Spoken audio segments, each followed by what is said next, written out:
To oral questions put by members to ministers. The Honourable Leader of the Official Opposition. Thank you, Mr. Speaker. My question is for the Premier.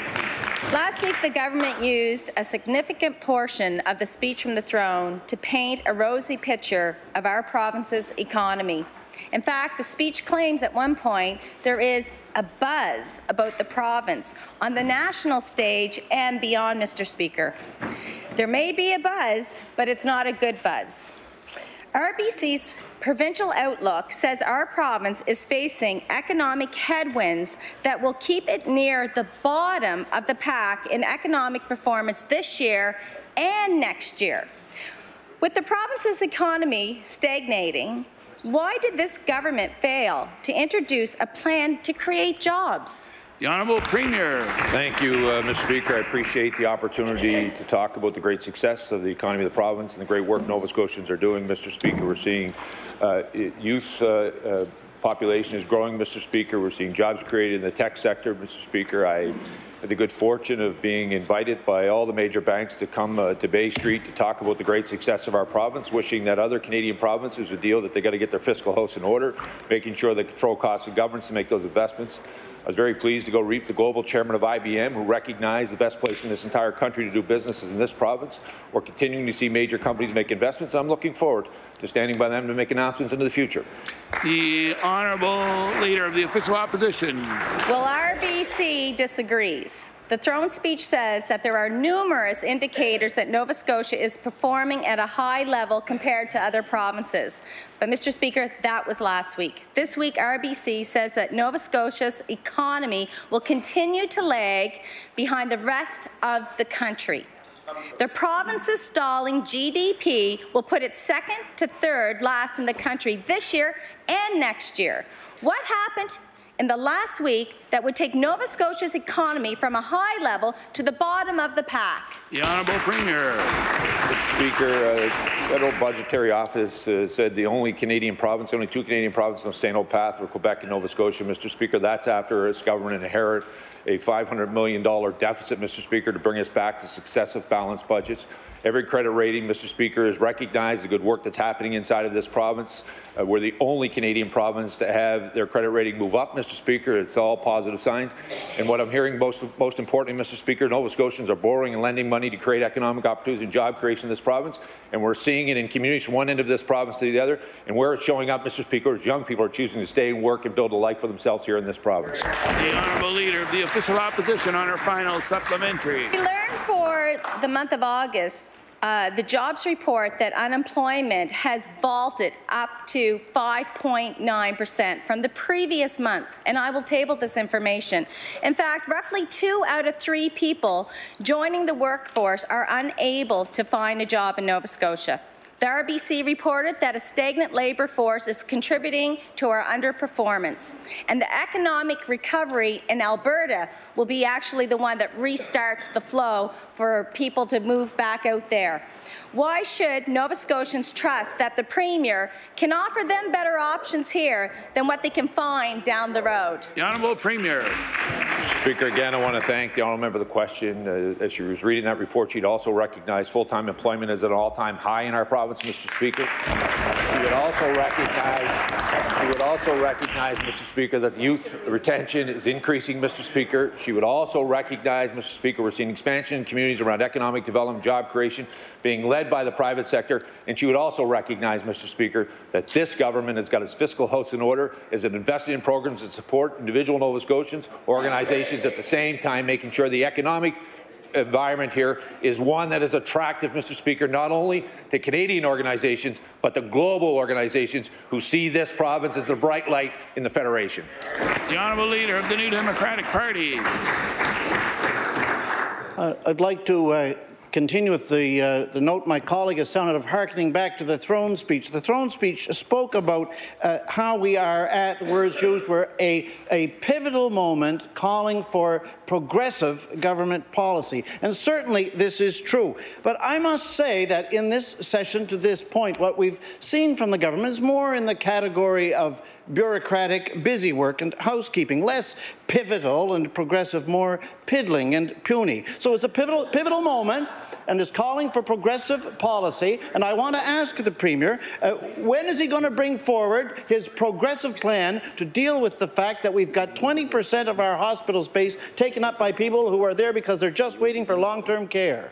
The Honourable Premier. Mr. Speaker, I want to thank the honourable member for his question. I first of all disagree, and I think he owes all the great hard-working public servants an apology, Mr. Speaker, for suggesting they're just stirring around.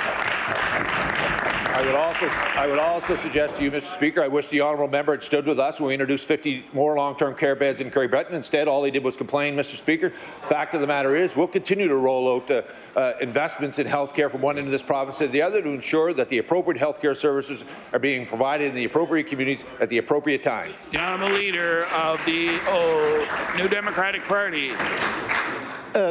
The Premier disagrees with me, but I agree with him in the one thing. I agree that throne speech is right, that this is a pivotal moment.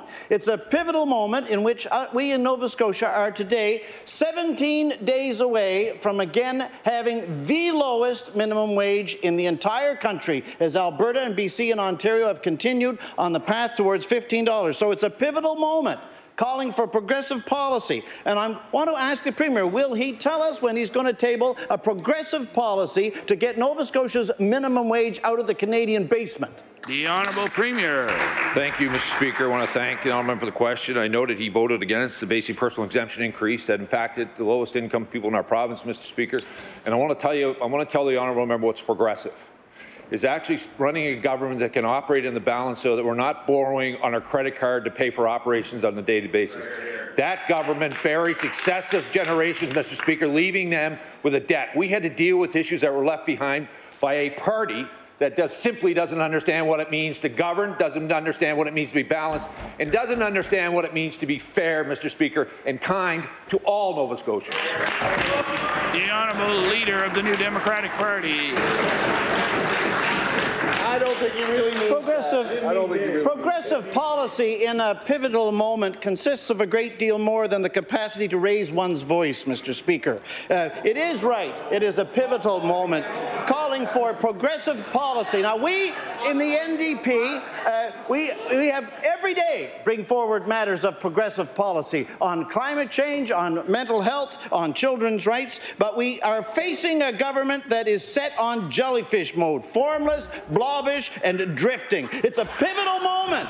I want to know, where is the Premier's progressive policy for dealing with the fact that we've got, speaking on the subject of young people, the fastest rising tuition in the country, while in New Brunswick it's free if you're under 60,000. That's right. The Honourable Premier. Thank you, Mr. Speaker. Thank you, Mr. Speaker. I want to thank the honourable member for the question. I want to tell him about progressive policy, Mr. offering pre-primary to every 4-year-old in this province, which is government voted against. I want to tell him, Mr. Speaker, what's progressive policy. It's providing services in schools to ensure that we identify mental health issues at early onset so we can deal with them early on. That's progressive policy, Mr. Speaker. Progressive policy is, Mr. Speaker, when you make investments around ensuring that when you have the ability to make changes to the tax system, you impact those who need your support the most.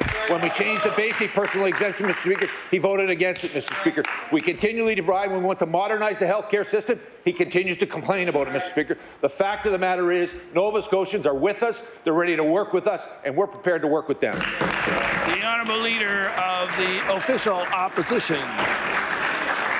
Thank you, Mr. Speaker. My question is for the Premier. I was recently made aware of the Campaigns and Marketing Summit taking place in Washington this November. This summit is geared towards running more effective and successful political campaigns. I will table a notice that invites people to join participants already registered for the summit. Not surprisingly, the Nova Scotia Liberal Party is listed as a participant, and rightly so. Shockingly, though, the office of the Premier of Nova Scotia is also listed as a participant. Is the Premier using taxpayers' money to attend a summit specifically tailored to partisan campaign activities? The Honourable Premier.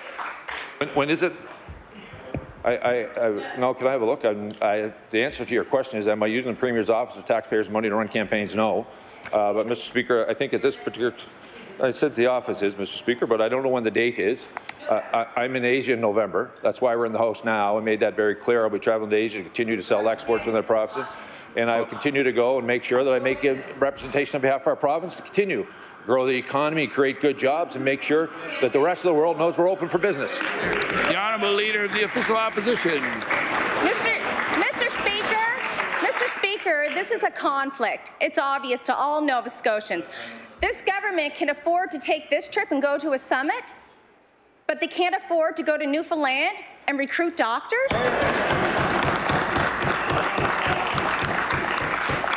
It's pretty clear someone made a mistake, and it's mind-boggling that the Office of the Premier should need to spend taxpayers' money to also attend this event. Will the Premier tell this House who from his office is attending this summit and how much is being spent to send them to this partisan event? The Honourable Premier. Mr. Speaker, I can assure the honourable member that no, I don't know who's going for my office, but I'm very proud of the fact that people who work for me actually tell the world they actually work for me in the Premier's office in Nova Scotia. And the fact of the matter is, Mr. Speaker, if they go, it will not be taxpayers' money that will be sent in them, Mr. Speaker. And again, I want to tell this House, as I've told many times before, I'm going to continue to travel, Mr. Speaker, to promote this province, to create economic opportunities, create exports on the rise, to make sure the global businesses recognize this province is open for business. The Honourable House Leader for the New Democratic Party. Thank you, Mr. Speaker. My question is for the Minister of Health. This week, representatives from the Strait Richmond Hospital are seeking funding assistance from the municipalities. The hospital needs $2.3 million to redesign the entrance to the facility. Right now, outpatients wait in the same space as ER patients, Mr. Speaker, which does put them at risk. Those seeking routine care are put at risk when they're with patients who might have the flu or other illnesses or infections, Mr. Speaker. According to the hospital, the health authority has offered less than 10% for the cost, about $185,000. So I'd like to ask the Minister, is the Minister concerned that this renovation to protect the health of patients is reliant on municipalities or even private donors? The Honourable Minister of Health. Thank you, Mr. Speaker. I thank the member for the question. As the member noted, the work for capital projects does go through the Nova Scotia Health Authority, which is responsible for the hospitals and the infrastructure providing care to Nova Scotians from one end of the province to the other. The way the process works, Mr. Speaker, is as they assess all of the capital needs that they have for our healthcare system, they bring forward the requests, and we consider what we can do based upon the budgeting process. We allocate a budget as part of that. Our budget was tabled in the spring, Mr. Speaker, and the health authority is working within that for their capital decisions. The Honourable House Leader for the New Democratic Party. Thank you, Mr. Speaker. The amount offered by to the Strait Richmond Hospital by the Nova Scotia Health Authority is even more concerning when you consider that the health capital budget has been underspent by more than $72 million over the course of the past 3 years. The renovation, Mr. Speaker, at Strait Richmond will require only 3% of that unspent funding over the last couple of years. So I'm wondering if I could ask the Minister, why has the government failed to spend the money budgeted for improvements to our hospitals when the communities are at need, like at the Strait Richmond Hospital? The Honourable Minister of Health. Thank you, Mr. Speaker, and I'm happy to explain to the member and all members of the legislature how capital projects work. Mr. Speaker, these projects are often complex. They do get developed based upon a projection of when work will take place and an estimate of the cost of that work.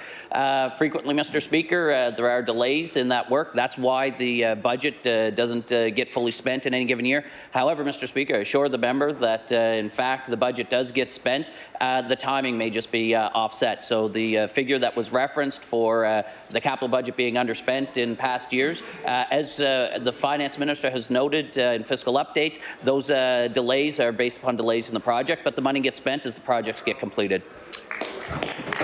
The Honourable Member for Kings North. Mr. Speaker, my question is for the Minister responsible for Service Nova Scotia. On December 27, 2017, while attending his wife's funeral, Gary Bennett discovered that Sandra had been mistakenly cremated. This mistake added to the grief of her untimely passing, and I can only imagine the feeling of knowing that your loved one's last wishes were not followed and you were denied your chance to say goodbye. Mr. Bennett is here today because he wants to make sure that no one else suffers a tragedy like this.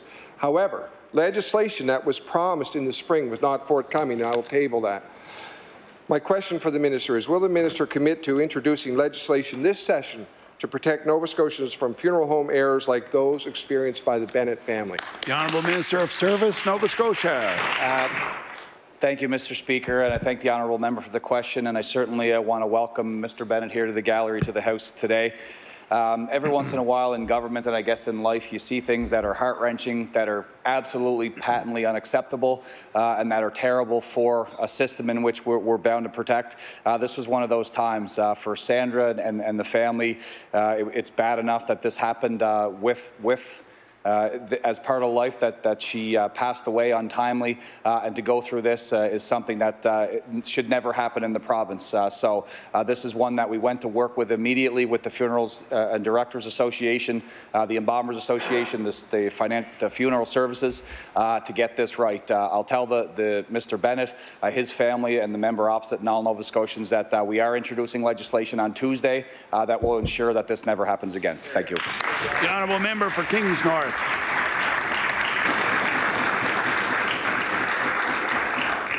I'd like to thank the Minister for that answer. Mr. Speaker, subsequent to the unfortunate events of Mrs. Bennett's treatment, Mr. Bennett had opportunity to advance a complaint with the Nova Scotia Board of Registration of Embalmers and Funeral Directors. While the board did hear the case, Mr. Bennett and his family chose not to participate. They made this decision because they were told that while representatives of the funeral home would be able to question the Bennett family, the family would not be permitted to listen to the testimony of the funeral home staff nor ask any questions themselves. That just didn't seem fair. My question for the Minister is, will the Minister confirm that his department will address a more fair and transparent complaint review process for the Nova Scotia Board of Registration of Embalmers and Funeral Directors in future legislation? The Honourable Minister of Service, Nova Scotia. Thank you, Mr. Speaker, and I do again thank the member for bringing this to the floor of the House.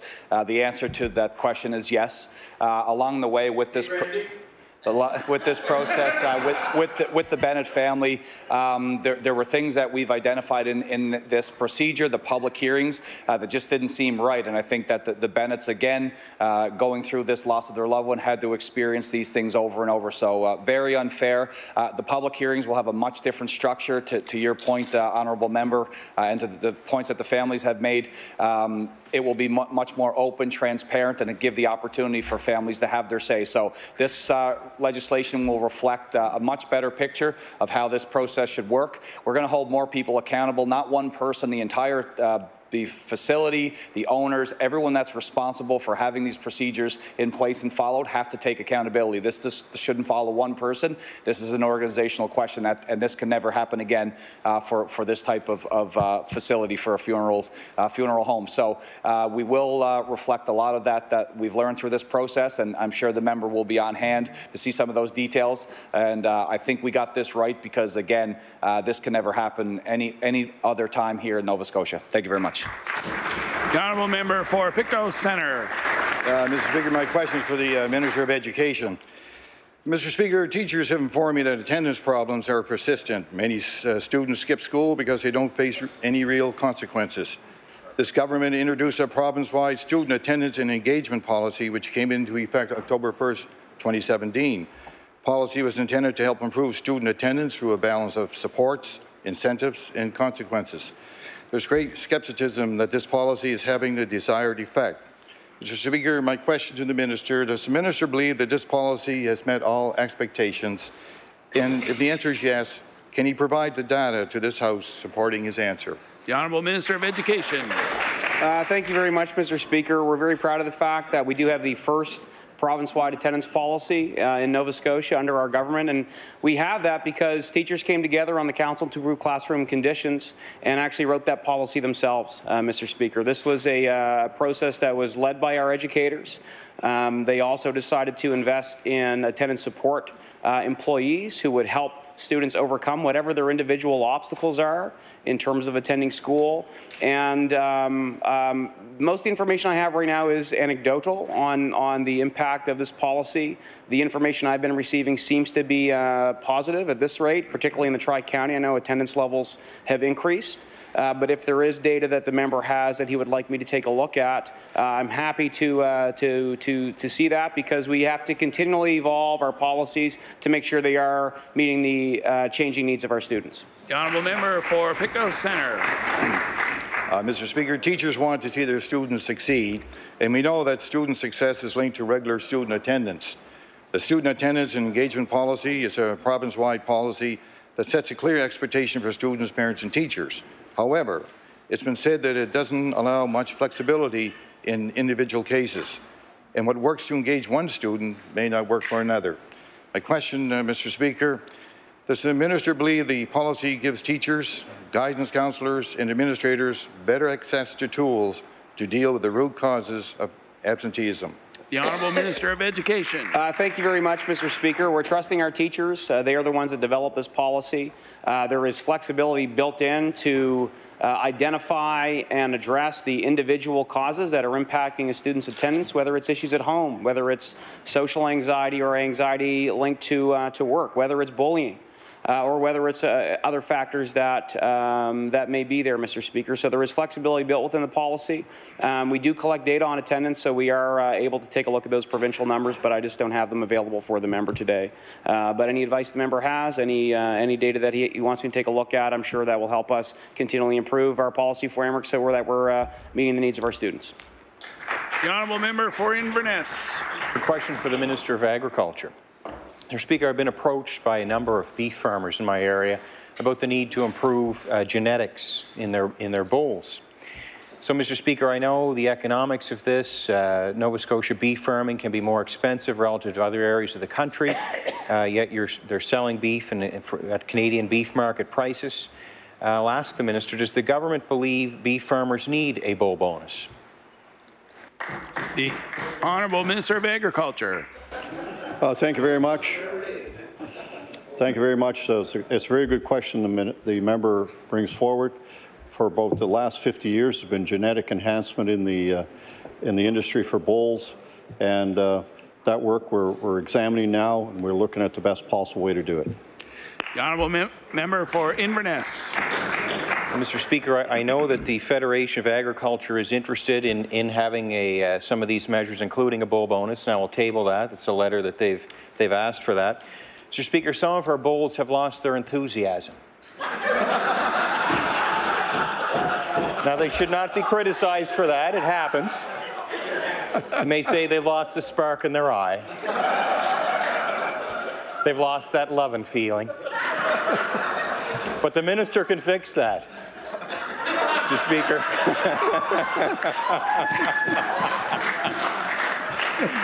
So I will ask the minister, why not offer a bull bonus now, or at least start to build it into the spring budget?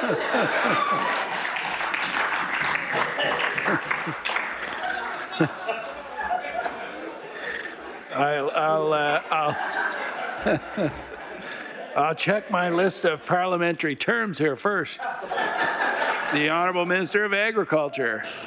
That was quite an enlightened question, I must admit.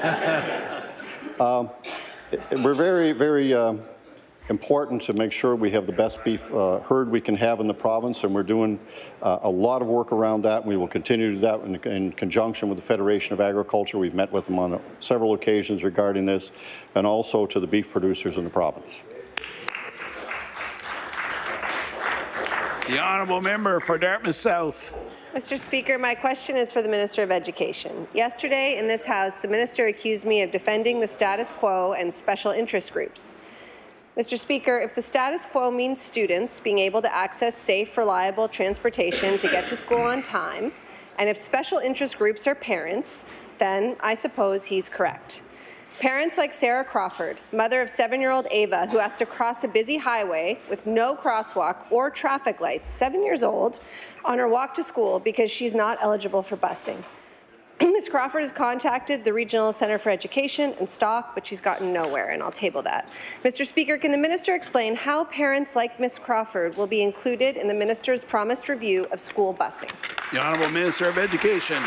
Thank you very much, Mr. Speaker. In fact, we're collecting all the concerns that are coming into our regional office to the department right now. There's a lot of good information and data there.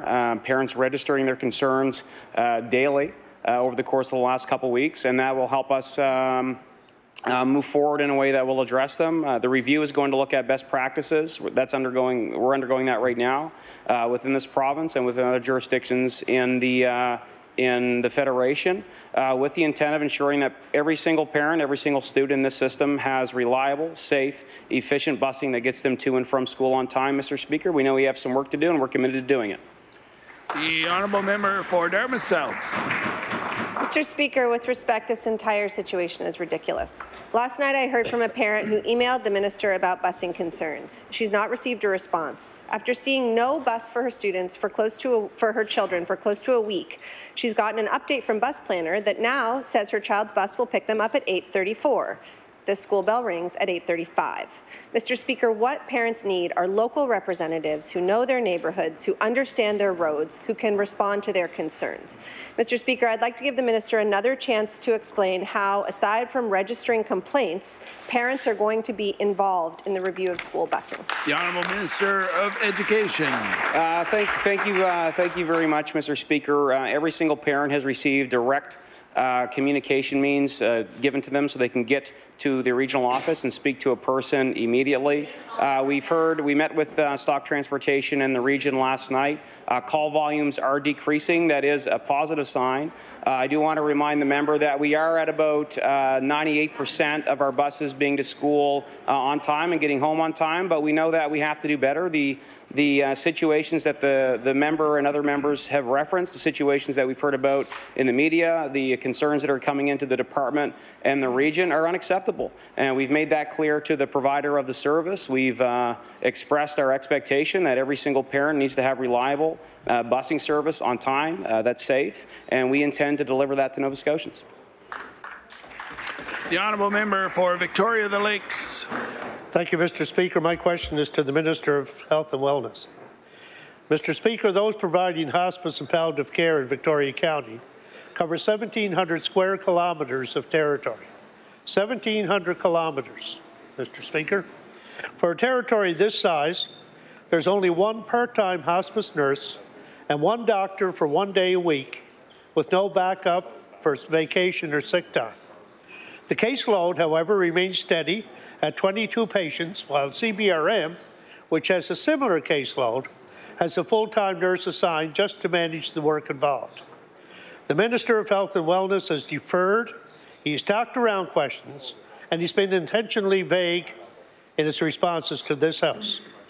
So, Mr. Speaker, I'd like to ask the Minister again to explain why there's such a discrepancy between two municipalities with the same caseload numbers. The Honourable Minister of Health. Thank you, Mr. Speaker, and I thank the member for raising the question. As the member would know, the Nova Scotia Health Authority provides the services for frontline health care in the province. The work they do includes the delivery of palliative care at the end of stage, end of life care for Nova Scotians, Mr. Speaker. They continue to review the services that they offer throughout the province in communities, and they make adjustments. I want to remind the member that when he raises questions of discrepancies in services, that work continues is part of the structure of the Nova Scotia Health Authority, bringing together and standardizing practices that used to be delivered by 9 separate organizations throughout the province under one single standard approach. The honourable member for Victoria the Lakes. Mr. Speaker, the bottom line here is that the Hospice Society of Victoria County requires a full-time nurse. The Hospice Society wrote to the Minister's office on June 15th and has yet to receive a response, something we here in the House are used to every day. And I'll table that letter, Mr. Speaker.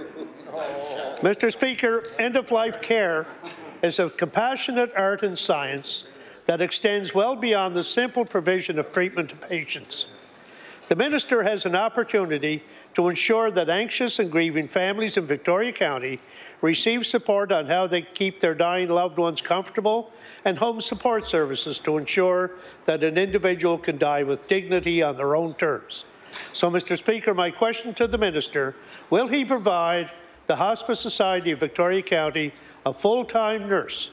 A simple yes or no will do. The Honourable Minister of Health. Thank you, Mr. Speaker. As I'd mentioned previously, the delivery of healthcare services and the allocation of those resources to ensure the care and delivery of those services in communities across the province is exactly the work the Nova Scotia Health Authority is tasked to provide. We do rely on the Health Authority and the experts within that space to identify what the needs are for the delivery of care in communities, Mr. Speaker. So the answer to the member's question is very clearly, as the Health Authority continues to review and identify the palliative care needs and services to be provided in communities across the province, they will make the necessary adjustments. The Honourable House Leader for the Official Opposition. Thank you very much, Mr. Speaker. My question is to the Minister responsible for the Emergency Management Office, the Minister of Municipal Affairs. For the second time in 3 years, residents of southwest Nova Scotia are experiencing severe drought conditions. Wells run dry, and more continue to run dry every day. Hundreds of residents need assistance in gaining access to sufficient water supply to operate their homes. They can't shower, they can't wash their clothes, they can't wash dishes, or even flush their toilet. And like I said, this is the second time in 3 years, and definitely the prevailing weather patterns have definitely played a bit of a trick to those residents. Can the minister share what his department is doing to bring some relief to the residents of southwest Nova Scotia? The Honourable Minister of Municipal Affairs. Thank you, Mr. Speaker. I want to first start by thanking those municipal units, those affected areas of southwest Nova Scotia. Their volunteers, the fire service down there has been doing great service in the last number of weeks, supplying water to those affected communities. Yesterday morning, I had the opportunity via conference call to speak with the wardens of Yarmouth, Barrington and Argyll to discuss further their requests and clarify their immediate needs. From there, directed our provincial EMO centre to begin immediately coordinating efforts for drinking water and for larger non-potable amounts of water to be sent out to Argyll, and that we will also discuss further in the long term what that assistance may look like. Thank you, Mr. Speaker. The Honourable House Leader for the for the Official Opposition. And I thank the Minister for his answer on that. I know there's many people that are involved in this process, but it's a situation that is getting worse. I mean, we did have a great reign of education. As the neighbouring MLA, I'm sure his constituents are enduring some of the same conditions. In the drought of 2016, facilities around the area were open to those affected. And I'm specifically thinking those of Mariner Centre in Yarmouth and area schools. The decision on schools at the time fell to the school board to help the municipalities come up with some options. And as I understand, that decision will now fall under the minister and his department. So I'm asking the Minister of Education, has the minister been involved in any discussions to make schools available, and I mean the Plymouths and the Yarmouth Highs and those kinds of things, outside of classroom hours, and is it something that is under consideration? The Honourable Minister of Education. Thank you very much, Mr. Speaker. I've been in contact with the district in my constituency, Yarmouth. We got them in contact with EMO. To date, we have not had any requests to open up school facilities, but of course, if that is needed, we'll be happy to take a look at that and take action. Our regional executive director, Paul Ash, is very responsive to local concerns as they come in. He's been doing a great job managing that office on our behalf, and we'll be sure that the system is there to support those in need. The Honourable Leader of the Official Opposition. Thank you, Mr. Speaker. My question is for the Minister of Transportation. I was recently contacted by a business who frequently bids on construction tenders posted by the department. They told me that they believe there has been an increase in the number of tenders that are posted, cancelled, and then reposted. As I'm sure the minister can appreciate, construction firms dedicated resources to submitting these bids and become very frustrated when they are cancelled. Can the minister explain why his department would tender, cancel, re-tender, and sometimes cancel again? The Honourable Minister of Transportation. Thank you very much, Mr. Speaker, and thank the member for the question. And it's an excellent question. First of all, we're very appreciative in the department of the great work that our local contractors do for Nova Scotians across the piece. And as part of that process is a very refined effort to make sure that we are defining what it is that we want, that it is handled in an excellent way. Our colleagues at procurement help us in that regard. Sometimes specifications might change, and in the interest of making sure there's a level playing field for all the bidders, things do get rescinded, and we try and take as short a time as possible to get them back on the market. Thank you. The Honourable Leader of the Official Opposition. These are firms that are in competition with one another and have every motivation to bid the best price they can offer. If under those circumstances no firm can do the work at the tender price, then the problem is with the price or the way the tender explains the work. And that falls on the Minister's department. The life cycle of these tenders is such that quite often, a cancellation and then retendering means the project is deferred until the next construction season. Meanwhile, Nova Scotians go out with key pieces of infrastructure, creating sometimes safety hazards. So can the Minister explain why some of the tenders put out by his department are simply unrealistic in the current market? The Honourable Minister of Transportation. Thank you, Mr. Speaker, and I certainly understand the frustration that the contracting community would feel about some of these processes.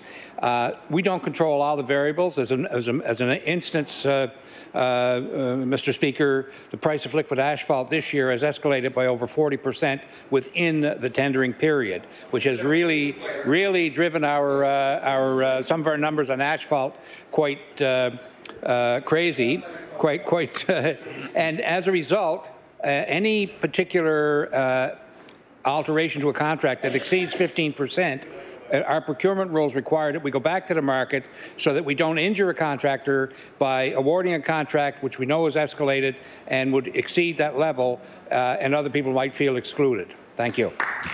The Honourable Member for Truro, Bible Hill, Millbrook, Salmon River.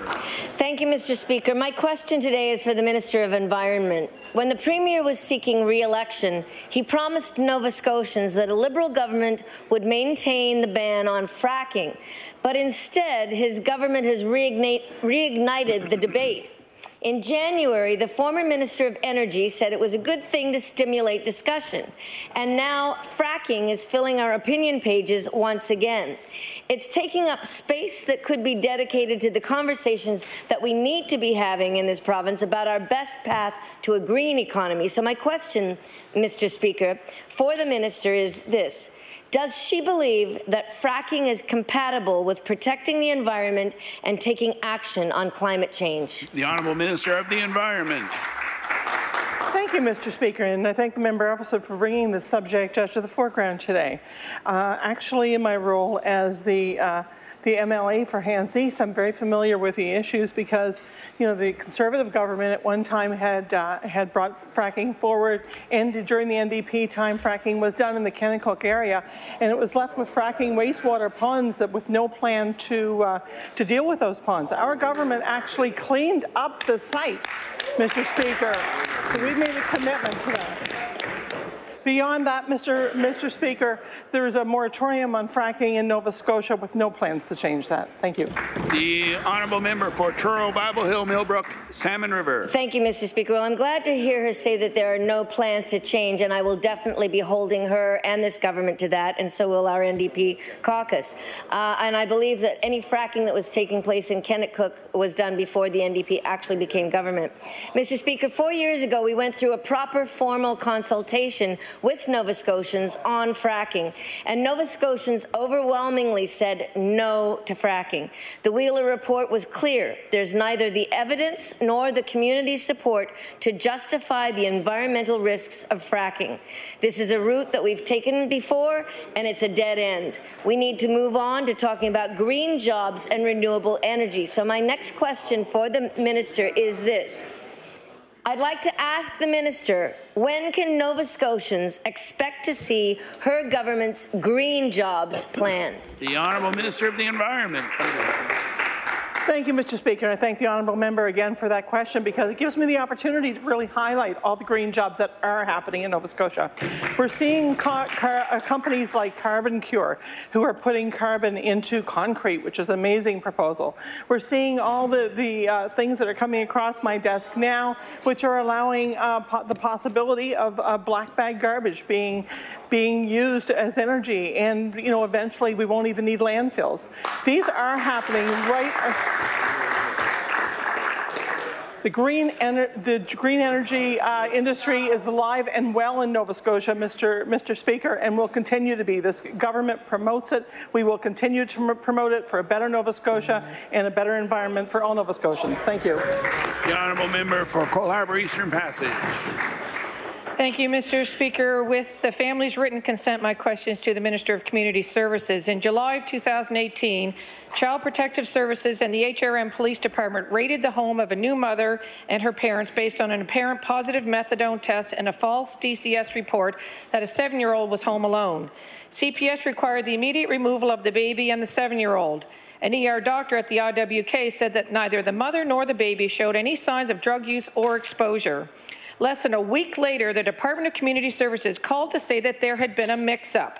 The positive test belonged to someone else. When the province removes children from a family, they have to have more than bad data. My question to the minister, is it the department's policy to take a breastfeeding baby away from her mother based on one positive test that was not supported by the doctor, and in this case, turned out to be a test that belonged to someone else? The Honourable Minister of Community Services. I want to thank the Honourable Member for her question and for bringing that to me. As the Honourable Member knows, I don't speak on individual cases because I don't always have all the facts at my fingertips. What I can assure the Honourable Member is, if she would like to bring that to the department, we'd be happy to look into that for her. The Honourable Member for Cole Harbour Eastern Passage. Thank you, Mr. Speaker, and I thank the Minister for her answer. I did bring it to her department's knowledge, so I'll encourage her to speak with them. While I appreciate the really hard work of all the CPS staff, as you can imagine, this family was incredibly traumatized by this experience, especially when it took another 3 weeks before those 2 children were returned home to the mother and the grandparents. In addition, the grandparents were forced to pay a lawyer to represent them, only to find out that a drug test was not their daughter's. DCS has yet to issue an apology to the family and have not reimbursed the family for their legal fees. My question to the minister is this: will the minister refund the outstanding balance of their legal fees to this family, who should never have been forced to pay this amount? And will the minister personally apologize today to this family for the trauma their government departments have inflicted on all of them? Thank you. The Honourable Minister of Community Services. As the Honourable Member knows, I can't deal with an individual case here in the House, again, because I do not have all the facts before me. What I can tell the Honourable Member is that I have indicated to her that the department will look into this further. Thank you. The Honourable Member for Cumberland North. Mr. Speaker, this question is for the Minister of Community Services. Last week, I met Henry Pettigrew. He is 62 years old, blind in one eye, requires hearing aids, has a heart condition, and 3 bulging discs in his back. It is nearly impossible, Mr. Speaker, for him to find employment. He was on income assistance but was removed 3 months ago because the address on his driver's license was different than where he was living. He has no money for his food or for his medications and is having difficulty affording the necessities of life. The question for the minister is, will the minister address the decisions made to remove someone from income assistance and pharmacare, taking away life-saving medications? Thank you, Mr. The Honourable Minister of Community Services. As the Honourable Member knows, I can't deal with individual cases here in the House because I don't have all of the facts of the case before me. What I can guarantee is that any time that there is an issue like that, if the Honourable Member would like to bring it to my office, I would be happy to have staff sit down and look at the particular case. Thank you. The Honourable Member for Cumberland North. Thank you. Thank you to the minister. And I have addressed it locally but haven't gotten a favourable response for Henry, and I am worried about him. I did take Henry to Nova Scotia Works in hopes that they could assist him in finding employment that would suit his physical limitations, but I'm not confident that's going to be able to happen. Henry's feeling helpless. He's worried. He's not taking his medication that he needs for his heart condition. He's left with no income, no job, no medications, and no hope. Transitioning from income assistance to employment is a struggle for many Nova Scotians, and I'm wondering if the minister could look at options when before someone is removed from income assistance, to have the caseworkers in community services working with people from Nova Scotia Works, working with PharmaCare, so that people are not left without medications, without money, and without hope. The Honourable Minister of Community Services. I want to thank the honourable member for that question. In fact, that is exactly something that we're working on, sort of transitioning us away from the kind of old school system that we've had to one that is more compassionate, more accessible to folks, so that they are not penalized when life's difficult circumstances intercede. Thank you. The honourable member for Northside Westmount. Thank you, Mr. Speaker. Mr. Speaker, as we know and all Nova Scotians know, our healthcare system in this province is in crisis. We see it in this government's reckless dismantling of healthcare services in Cape Breton. One family doctor on the north side was finally able to retire once she had the peace of mind that she had someone else to take her patients. But, Mr. Speaker, unfortunately, the doctor who has taken over the practice has had to retire due to a sudden illness, leaving a whopping 5,000 patients without a family doctor. So, Mr. Speaker, my question to the minister is, what would the minister say to these 5,000 patients? What should these 5,000 patients do when they require a family doctor's note to access services such as MRIs, specialist referrals, healthcare professional referrals that walk-in clinics can't provide? The Honourable Minister of Health. Thank you, Mr. Speaker, and I thank the member for raising the question. As the member would know, that there are times in professions across the province where if someone's health takes a turn, as the member noted in this case, that those are circumstances outside of anybody's control. And I think Nova Scotians, including the patients of the physician he referenced, would understand that.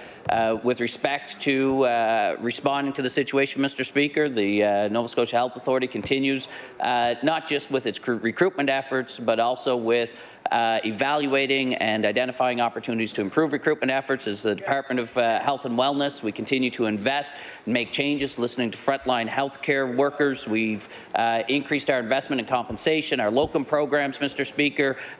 We've taken a number of steps based upon the feedback we've heard, and we'll continue to do so. The honourable member for Northside Westmount.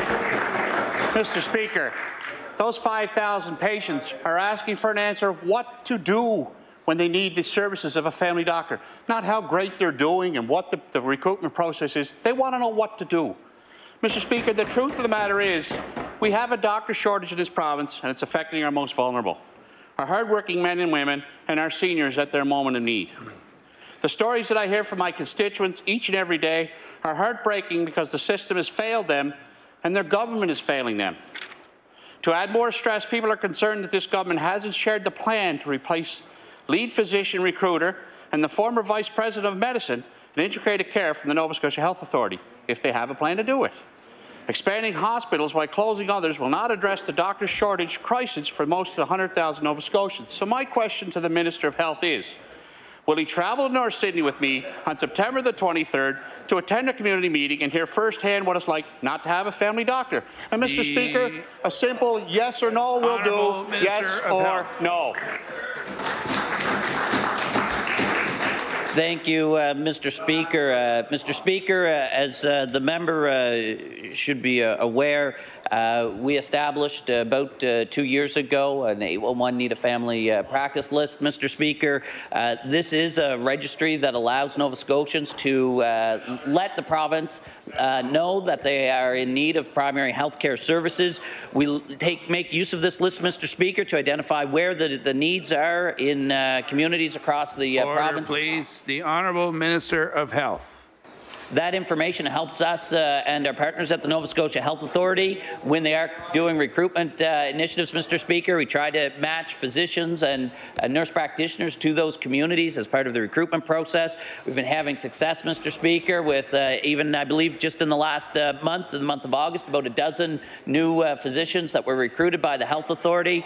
Mr. Speaker, we are listening, we are adapting, and we are continuing our recruitment efforts to improve primary care access across this province.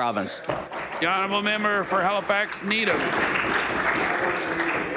Mr. Speaker, my question is for the Minister of Lands and Forestry. As the province continues to sit on the recommendations of the Leahy report, the same short-sighted policies that the report condemns are continuing to happen. This week we learned that in West Hants there is a proposed cut on Crown land in a designated deer wintering area. Local hunter Mark Keogh of Upper Vaughan says that the remaining patch of mature forest is crucial for deer survival and also important for mainland moose, owls and martens. Mr. Speaker, the Leahy report... Time allotted for oral questions put by members to ministers has expired. The